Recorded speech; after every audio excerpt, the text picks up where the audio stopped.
దినవృత్తాంతాల మొదటి గ్రంథము 12వ అధ్యాయము 23-32 వచనాన్ని మనం చదువుకుందాం.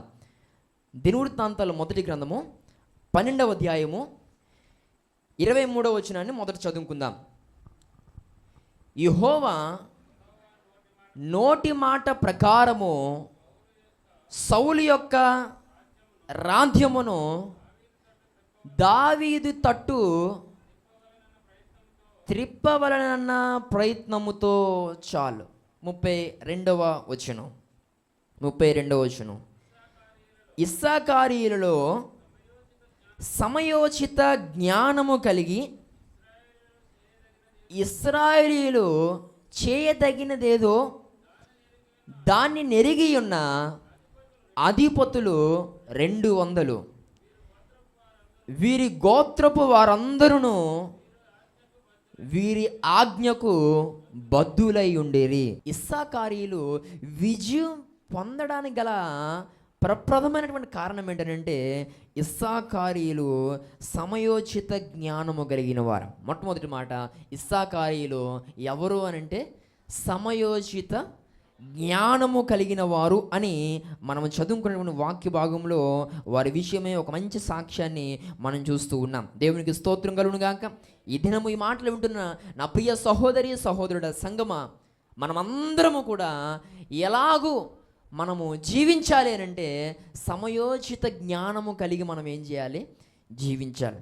సామెతల గ్రంథం 25వ అధ్యాయము 11వ వచనంలో ఈ విధంగా రాయబడి ఉంది. సామెతల గ్రంథము 25వ అధ్యాయము 11వ వచనంలో ఈ విధంగా రాయబడి ఉంది. సమయోచితముగా పలకబడిన మాట విచిత్రమైన వెండి పల్లెములో ఉంచబడిన బంగారు పండ్ల వంటిది. దేవునికి స్తోత్రం కలుగును గాక. చూడండి, సమయోచితంగా పలకబడిన మాట పిల్లరా వెండి పల్లెంలో పెట్టబడినటువంటి బంగారు పండ్ల వంటిదంట. దేవునికి స్తోత్రం కలుగును గాక. నీ మాట ఎలా ఉండాలి? సమయోచితంగా ఉండాలి. దేవునికి స్తోత్రం కలుగును గాక. నీ మాటకు అర్థం ఉండాలి. కొంతమంది పిల్లరా తాగపోయినా తాగినట్టు మాట్లాడతారు కదా. అంటే మాట తడబడే విషయంలో నేను మాట్లాడట్లేదు, కానీ అర్థం పద్ధం లేని మాటలు, మాట్లాడకూడని మాటలు ఏం చేస్తారు? మాట్లాడతారు. అవసరం లేని మాటలు మాట్లాడతారు. ఉపయోగం లేని మాటలు మాట్లాడతారు. ఏ మాట అవసరమో ఆ మాటలు వారు మాట్లాడరు. పిల్లరా, ఇలాంటి అనుభవాల వలన చాలా రకాలైనటువంటి నష్టాలు మన జీవితాల్లో చోటు చేసుకునే అవకాశాలు ఉంటాయి. దేవునికి స్తోత్రం కలుగును గాక. ఈ ప్రత్యేకమైన సమయంలో ఈ మాట్లాడుతున్న ప్రియ సహోదరి సహోదరుడా, మానవులుగా మన యొక్క మాట ఎలా ఉండాలి అని అంటే సమయోచితంగా ఉండాలి. దేవునికి స్తోత్రం కలుగును గాక. ఇస్సాకారీయులు ఎందుకు విజయం పొందారో తెలుసా? వారు ఎవరు అని అంటే సమయోచితమైన జ్ఞానము కలిగిన వారు. ఎవరితో ఎలా మాట్లాడాలో వారికి తెలుసు. పిల్లలు ఎవరిని ఎలా గౌరవించాలో వారికి తెలుసు. చిన్నవాళ్ళతో ఎలా మాట్లాడాలి, పెద్దవాళ్ళతో ఎలా మాట్లాడాలి, సమవయసు కలిగిన వారితో ఎలా మాట్లాడాలి, ఎవరిని పిల్లల ఏ యొక్క పదజాలంతో సంబోధించాలి, అన్నీ తెలిసిన వారు. పిల్లరా ఎక్కడ ఏ మాట వాడాలో వారికి తెలుసు. పిల్లరా ఎక్కడ ఏ మాట మాట్లాడి ఆదరించాలో వారికి తెలుసు. ఎక్కడ ఏ మాట మాట్లాడి పిల్లరా వారు చేయాల్సింది చేయాలో వారికి తెలుసు. సమస్తమును తెలుసు వారికి. అందుకే ఇస్సాకారుల విషయంలో వారి గురించి దేవుడు మాట్లాడుతూ అంటున్నాడు, వారు సమయోచితమైన జ్ఞానము కలిగిన వారు. దేవునికి స్తోత్రం కలుగును గాక. బైబిల్ గ్రంథంలో పిల్లరా యోబు భక్తుడు కూడా ఒకానొక సందర్భంలో అద్భుతమైనటువంటి మాటను అతడు మాట్లాడినట్లుగా మనం చూస్తాం. యోబు గ్రంథం 2వ అధ్యాయము 9-10 వచనాలు. యోబు యొక్క పరిస్థితి అంతా కూడా అధ్వానం అయిపోయినప్పుడు, తాను సమస్తమును కోల్పోయి పోగొట్టేసుకుని ఏమీ లేనివాడిగా అతడు మిగిలిపోయినప్పుడు యోబు భార్య యోబు యొద్దకు వచ్చి ఈ విధంగా మాట్లాడుతుందంట. ఆ 9వ వచనం మనం చదివితే, అతని భార్య వచ్చి, నీవింకనూ యథార్థతను వదలకుందువా? దేవుని దూషించి మరణము కమ్మెనెను. ఆ తర్వాత మాట మనం చూస్తే, అందుకతడు మూర్ఖురాలు మాట్లాడినట్లు నీవు మాట్లాడుచున్నావు అని అన్నాడు. దేవునికి స్తోత్రం కలుగును గాక. ఇప్పుడు మీరు చెప్పాలి, యోబు గారు అలా ఆవిడ్ని మూర్ఖురాలు అని అన్నాడా అనలేదా? అన్నాడా అనలేదా? అనలేదా? అన్నాడా? ఎక్స్ప్లెనేషన్ వద్దు, ఒకటే మాట. నేను ఎక్స్ప్లెయిన్ చేస్తాను, మీరు సమాధానం చెప్పాలి. మూర్ఖురాల్లాగా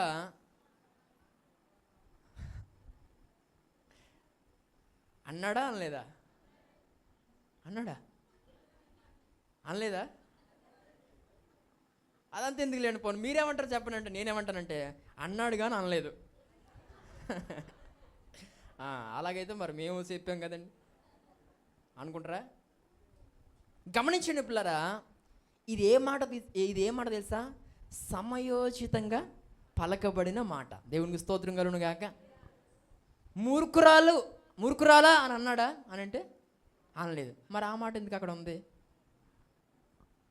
అంటే, అక్కడ యోబు యొక్క మాట విధానం ఎలా ఉంది అని అంటే, భార్యను మూర్ఖురాలు అని అనకుండానే తన లోపాన్ని ఎత్తి చూపుతూ మాట్లాడుతున్నాడు. ఒకవేళ ఏటి నన్ను మూర్ఖురాలు అంటున్నావు అందనుకో, నేను అలాగన్నానా? ఇలాగా మూర్ఖులు మాట్లాడతారు అంటున్నాను అంటాడు అనమాట. అంటే మాట తిప్పుకోవడానికి వీలుగా మాట్లాడాడు. తెలివి. దేవునికి స్తోత్రం కలుగును గాక. దీనివల్ల అక్కడ ప్రమాదం ఏమైనా జరిగిందా?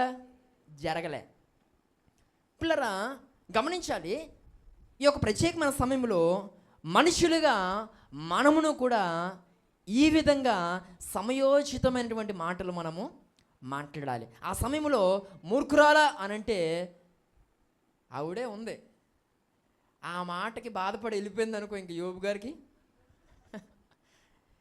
ఇంకా అసలుకే ఇంకెవరు ఉండరు. ఇంకా పోను అలాగని అతను ఆ మాట మాట్లాడకుండా ఉంటే ఆ కింద వచనాల్లో ఇంకెన్ని మాటలు యోబు గారిని అనుండేదో.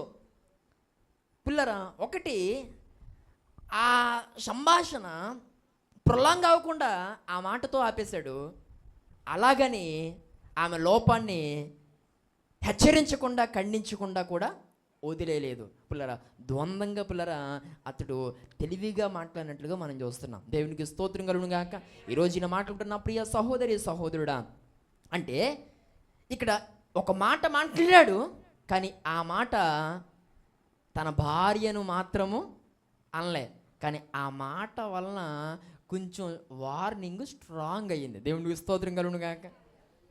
అంటే నేనేమంటానంటే, సమయోచితమైన మాట ఒక చక్కని విధానమైనటువంటి హెచ్చరికను చేయగలుగుతూ ఉంటుంది. దేవునికి స్తోత్రం కలుగును గాక. అంటే సమయోచితమైన మాట ఇతరులను ఏం చేస్తుంది? హెచ్చరిస్తుంది. పిల్లరా, ఇతరులను నొప్పించదు. ఏ మాట? సమయోచితమైన మాటలు ఇతరులను ఏం చేస్తాయి? ఇక్కడ యోబు హెచ్చరించాడు. ఆమెకి ఏదైనా బాధ కలిగిందా? లేదు. బాధ కలగడానికి అవకాశం ఉన్నట్లుగా అతడు ఒక మాట వాడాడు, కానీ ఆ మాట ఆమెనై అన్నట్టు కాదు. కానీ ఆ మాట వలన యోబు తన భార్యని హెచ్చరించినట్లుగా అయ్యింది. దేవునికి స్తోత్రం కలుగును గాక. ఇది సమయోచితమైన జ్ఞానం ఉంటే పిల్లర ఈ విధంగా మాట్లాడి ఇతరులను మనం సరి చేయొచ్చు. సమయోచితమైన జ్ఞానం ఉంటే పిల్లర మనల్ని మనం సరి చేసుకోవచ్చు. సమయోచితమైన జ్ఞానం ఉంటే ఎవరిని నొప్పించకుండా ఎవరికి ఏదైనా మనం చెప్పచ్చు. దేవునికి స్తోత్రం కలుగును గాక. ఈరోజు నేను మాట్లాడుతున్న ప్రియ సహోదరి సహోదరుడా, చాలామందికి ఈ సమయోచితమైన జ్ఞానము లేక పిల్లరా ఎవరిని ఎలా హెచ్చరించాలో తెలియదు. పిల్లరా ఎవరికి ఏం చెప్పాలో తెలియదు. పిల్లరా ఎవరికి ఏ మాట అంటే బాధ కలుగుద్దో తెలియదు. ఎవరు ఏ మాటను తీసుకోగలుగుతారో తెలియక పిల్లరా ఏదో ఒక మాట మాట్లాడడం వల్ల ఇతరులు ఏం చేయబడతారు? బాధపడతారు. ఖచ్చితంగా కన్నీరు పెట్టుకుంటారు. ప్రియ సహోదరి సహోదరుడా, సమయోచితమైన మాటలు ఇతరుల్ని బాధపరచు. సమయోచితమైన మాటలు ఇతరులు కన్నీరు పెట్టుకునేలా చేయు. సమయోచితమైన మాటలు ఇతరులు గుండెలు బాదుకునేలా చేయు. సమయోచితమైన మాటలు ఇతరులను హెచ్చరిస్తాయి, పిల్లల వారిని బలపరిచి ప్రోత్సహించి ముందుకు నడిపిస్తాయి. దేవునికి స్తోత్రం కలుగును గాక. ఇస్సాకారీయులు పిల్లల విజయం పొందడం గల కారణం ఏంటి అని అంటే పిల్లల వారు సమయోచితమైన జ్ఞానము కలిగిన వారు. ఈరోజు ఈ మాటలు ఉంటున్న ప్రియ సహోదరి సహోదరుడా, సమయోచితమైన జ్ఞానము కలిగిన వారు బైబిల్ గ్రంథంలో పిల్లరా అందరికంటే ప్రముఖుడు ఎవరైనా ఉన్నారు అని అంటే యేసుక్రీస్తు ప్రభువారే. దేవునికి స్తోత్రం కలుగును గాక. ఒకానొక సమయంలో వ్యభిచారంలో పట్టబడినటువంటి స్త్రీని అందరూ రాళ్లతో కొట్టి చంపేయాలని ఆమెను తరుముతూ ఉంటే యేసు ప్రభు దగ్గరికి వచ్చి ఆగింది. అప్పుడు అందరూ అంటున్నారు, ఈమె వ్యభిచారం చేస్తూ మాకు దొరికింది, ధర్మశాస్త్రం ప్రకారంగా ఈమెను ఏం చేయాలి, రాళ్లతో కొట్టి చంపేయాలి అని అన్నప్పుడు యేసుక్రీస్తు ప్రభు వారు చంపేయండి అన్నాడా? వద్దు అన్నాడా?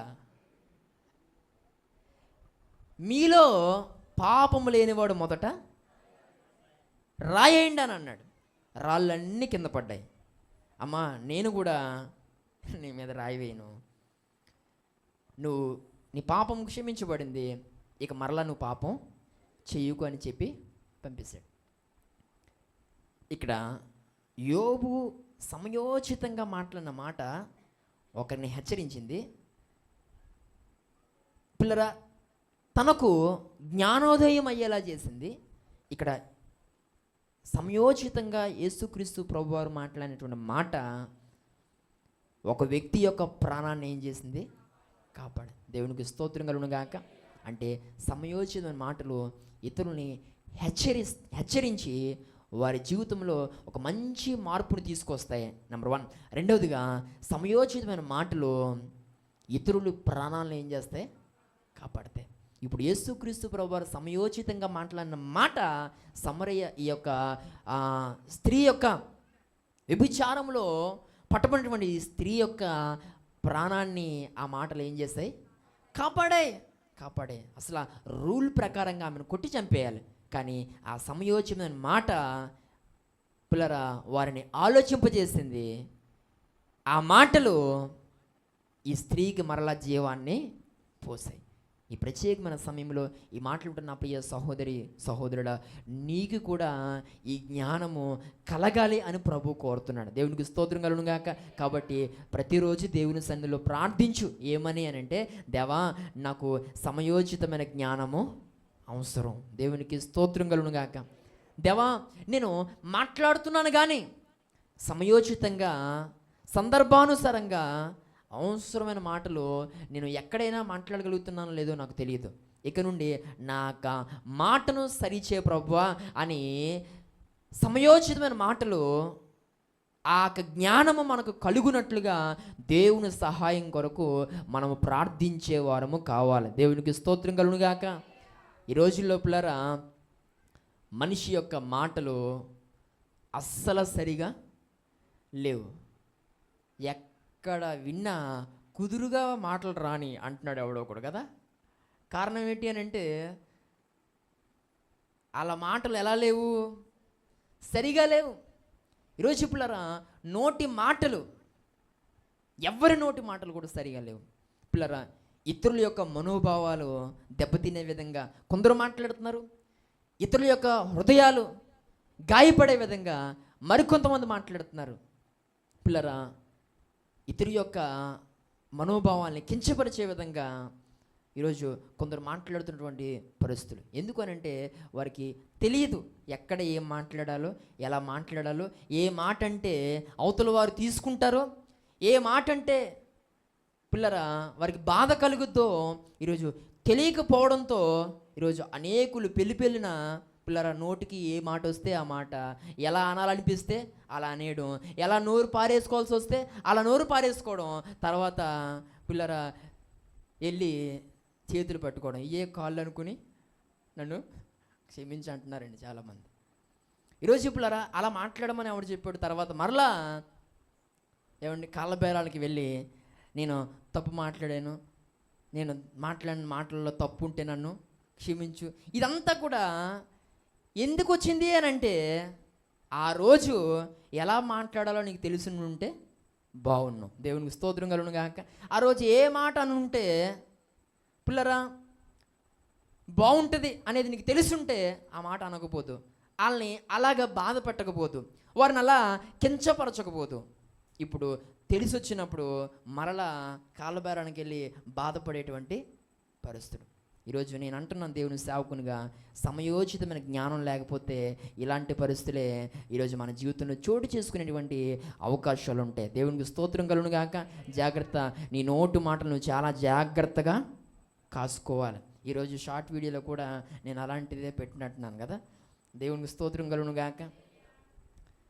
టైటిల్ ఎలా పెడతాను నాకు తెలియదు, కానీ మొత్తానికి అదైతే నాకు గుర్తుంది. ఈరోజు నోటి మాటల కొరకు పిల్లల మనుషులుగా మనం చాలా జాగ్రత్త వహించాల్సిన అవసరం ఉంది.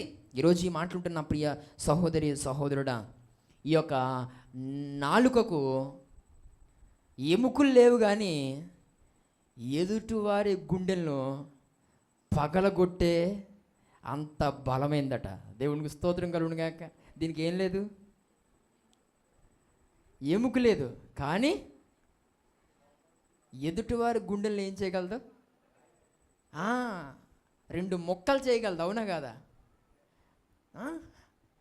ఈరోజు జాగ్రత్త.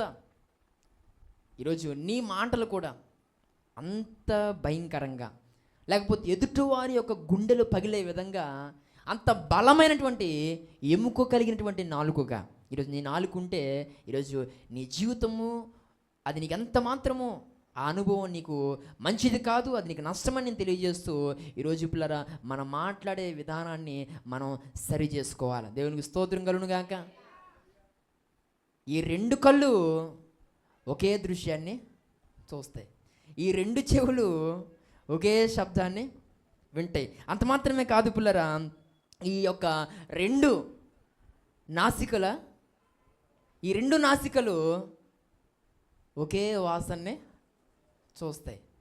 కానీ ఈ నాలికి అదేం మాయ రోగమో తెలదు, కానీ రెండు రకాలైన మాటలు మాట్లాడుతుంది. అవునా? రెండు రకాలైన మాటలు మాట్లాడుద్ది. ఇది ఒకటే కానీ రెండు పనులు చేస్తాయి. ఈ రెండు ఉన్నాయన్నీ ఒకటే పని చేస్తున్నాయి. ఏమండి, ఈ ముక్కుడు ఒక్క అన్నం ఒక వాసన, ఇంకొక అన్నం ఇంకొక వాసన చూస్తుందా? చూడదు. ఏమండి, ఈ రెండు చెవులు కూడా రెండు రకాలైన శబ్దాలు పిల్లలు వింటాయా? ఒకే శబ్దాన్ని వింటాయి. ఈ రెండు కళ్ళు ఒకే దృశ్యాన్ని చూస్తాయి. కానీ దీనికి ఉన్న బలహీనత లేక దీనికి ఉన్న దరిద్రం ఏంటంటే, ఇది ఒక్కటే రెండు మాటలు మాట్లాడదు. ఈరోజు నీ జీవితంలో ఒకవేళ అలాంటి అనుభవం ఉంటే నువ్వు సరి చేసుకోవాలి. దేవునికి స్తోత్రం కలుగును గాక. రెండు రకాలైన మాటలు. ఏమండి అంటే, అనేసి అనలేదండం, తిట్టేసి తిట్టలేదండం, ఏమండి మాట్లాడకుండా మాట్లాడానండం, పిల్లలు పచ్చి అబద్ధాలు, రెండు రకాలైనటువంటి మాటలు ఈరోజు అనేకుల యొక్క జీవితాల్లో ఉండటం చాలా విచారకరమైన పరిస్థితి. ఈ యొక్క ప్రత్యేకమైన సమయంలో నేను దేవుని సేవకునిగా జ్ఞాపకం చేస్తున్న మాట ఏంటనంటే, ఇక మీదట నీ యొక్క మాట తీరు ఏమవ్వాలి? పూర్తిగా మారిపోవాలి. దేవునికి స్తోత్రం కలుగును గాక. పెద్దవారిని చక్కగా గౌరవించే విధానం నీ యొక్క నోటి మాటలో కనబడాలి. పిల్లరా, ఎవరితోనైనా చక్కగా మాట్లాడేటువంటి ఆ మాట తీరు నీలో కనబడాలి. పిల్లరా, ఎవరినైనా చక్కగా సంబోధించేటువంటి విధానం, పేరుతో చక్కగా పిలిచేటువంటి విధానం పిల్లరా ఈరోజు మనం కలిగి ఉండాలి. చాలామంది పిల్లరా అసలైన పేర్లు వదిలేసుకుని వీళ్ళు ఒకలాంటి పేర్లన్నీ పెట్టుకుంటుంటారు కదా. అవి ఎవరికి అర్థం అవ్వాలి తప్ప ఆ పేర్లతో పిలుస్తారు. పిల్లరా, అవతల వారు చాలా బాధపడుతూ వీరు పిలిచినప్పుడు పలుకుతుంటారు. గమనించండి పిల్లరా, ఈరోజు నీ మాట్లాడే విధానం, ఎవరిని పిల్లరా నువ్వు పేరుతో ప్రస్తావించినా, లేకపోతే ఎవరిని నువ్వు పిలిచినా అది గౌరవార్థంగా, మర్యాదపూర్వకంగా పిల్లరా వారిని గణపరిచే విధంగా నీ మాటలు అనేవి ఉండాలి. దేవునికి స్తోత్రం కలుగును గాక. ఈరోజు మనము అలా మాట్లాడితే మనల్ని కూడా అనేకులు అంతే రీతిగా గౌరవిస్తూ మనతో మాట్లాడతారు. దేవునికి స్తోత్రం కలుగును గాక. ఈ యొక్క ప్రత్యేకమైన సమయంలో దేవుని యొక్క సేవకునిగా జ్ఞాపకం చేస్తున్న మాట ఏంటంటే, ఇస్సాకారీయులు విజయము పొందడానికి మొట్టమొదటి కారణం ఏంటంటే వారు సమయోచితమైన జ్ఞానము కలిగిన వారు.